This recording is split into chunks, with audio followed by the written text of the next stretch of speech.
Assalamualaikum warahmatullahi wabarakatuh. Perkenalkan, saya Isnai Hanifah NIM 7211419086.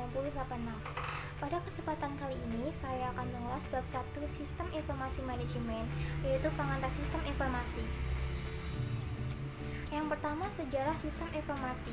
Diawali dengan evolusi perangkat komputer yang bermula dari mesin elektronik numerical integrator and calculator atau ENIAC yang dikembangkan pada tahun 1946, lalu UNIVAC 1 pada tahun 1951 sebagai komputer otomatis universal yang pertama kali dipasarkan secara luas.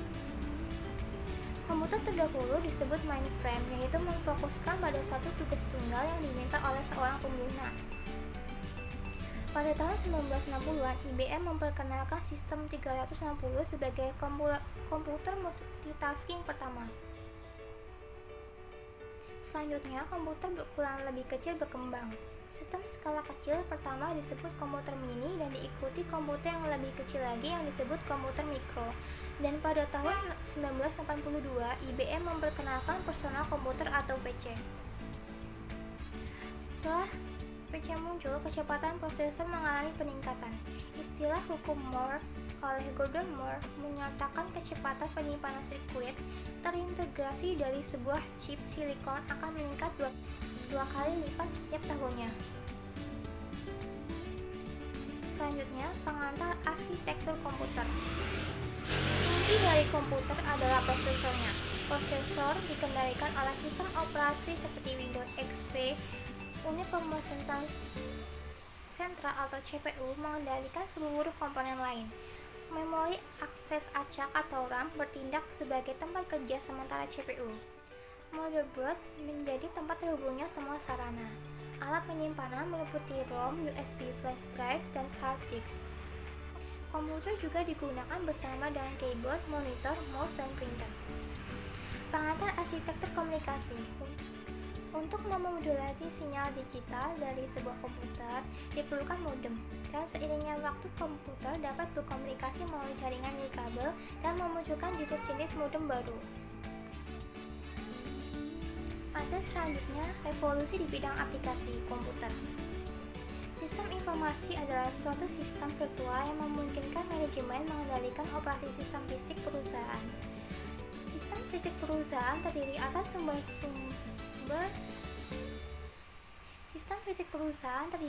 sumber-sumber daya terwujud seperti bahan baku, karyawan, mesin, dan uang.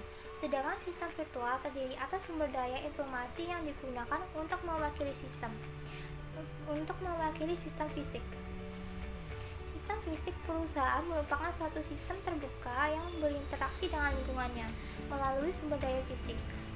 Sistem tertutup adalah sistem yang tidak berkomunikasi dengan lingkungannya. Selanjutnya, sistem pemrosesan transaksi. Sebelum komputer ada, sistem virtual perusahaan adalah kombinasi dari sistem manual mesin-mesin pembukuan yang digerakkan oleh kunci dan sistem kartu berlubang yang memproses data perusahaan.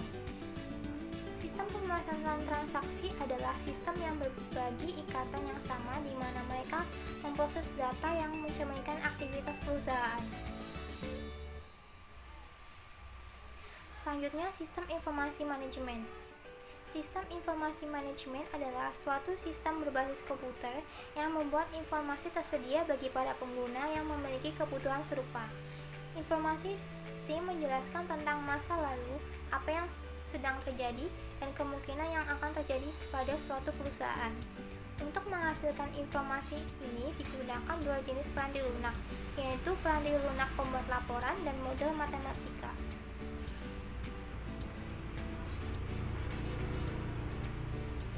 Pada tahun 1964, teknologi komputer telah digunakan dan merupakan awal dari otomatisasi komputer, yaitu menggunakan elektronik untuk memfasilitasi komunikasi.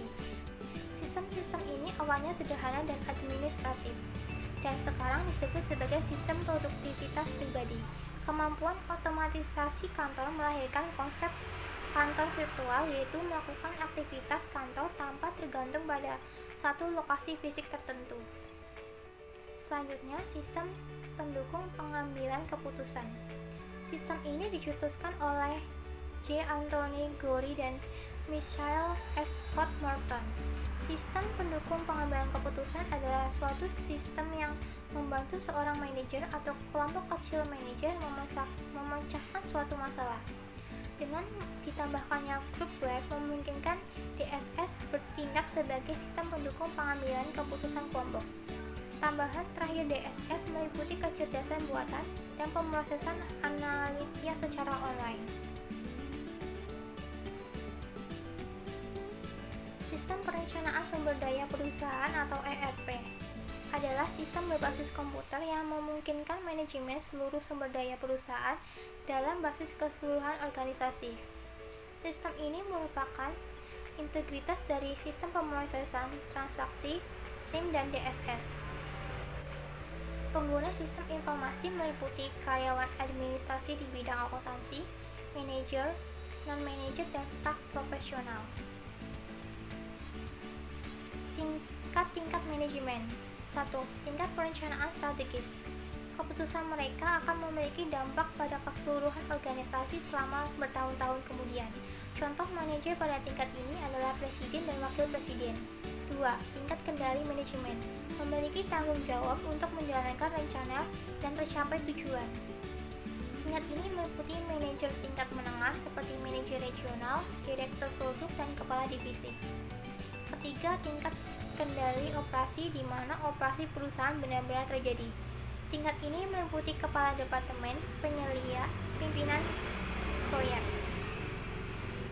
Fungsi-fungsi manajemen. Menurut Henry Fayol, manajer menjalankan 5 fungsi utama, yaitu pertama, manajer merencanakan apa yang akan mereka lakukan. Selanjutnya, manajer berorganisasi untuk menjalankan rencana. Kemudian, manajer mengisi organisasi mereka dengan sumber daya yang dibutuhkan dan mengarahkan sumber daya tersebut untuk melaksanakan rencana. Terakhir, manajemen mengendalikan sumber daya dan menjaga mereka tetap pada jalurnya. Selanjutnya, peranan manajerial. Peranan manajerial terbagi menjadi 3, yaitu interpersonal, informasional, dan keputusan. Interpersonal meliputi figur pimpinan, pemimpin, dan hubungan. Peranan informasional meliputi monitor, diseminator, dan juru bicara. Peranan keputusan meliputi wirausaha, penanganan gangguan, pengalokasian sumber daya, dan negosiator. Menurut Herbert Asimon, 4 tahapan dasar pemecahan masalah meliputi 1. Aktivitas intelijen, mencari kondisi-kondisi yang membutuhkan solusi di dalam lingkungan. Yang kedua, aktivitas perancangan, menemukan, mengembangkan, dan menganalisis kemungkinan-kemungkinan tindakan. Yang ketiga, aktivitas pemilihan, memilih satu tindakan tertentu dari berbagai tindakan yang tersedia. Yang keempat, aktivitas penentuan, menilai pilihan-pilihan masa lalu. Materi selanjutnya, masa depan teknologi. Masa depan teknologi informasi akan didorong oleh biaya yang rendah dan meningkatnya kekuatan komputer. Komputer dan komunikasi juga sedang mengalami penggabungan. Kemajuan-kemajuan ini mengindikasikan bahwa di masa depan, komputasi akan rendah biaya, berukuran kecil, bergerak, dan terhubung. Untuk mengambil keuntungan dari segala kemungkinan ini, manajer harus belajar untuk menerapkan sistem informasi ke dalam pengambilan keputusan. Sekian yang dapat saya sampaikan. Bila ada kesalahan saya mohon maaf. Terima kasih. Wassalamualaikum warahmatullahi wabarakatuh.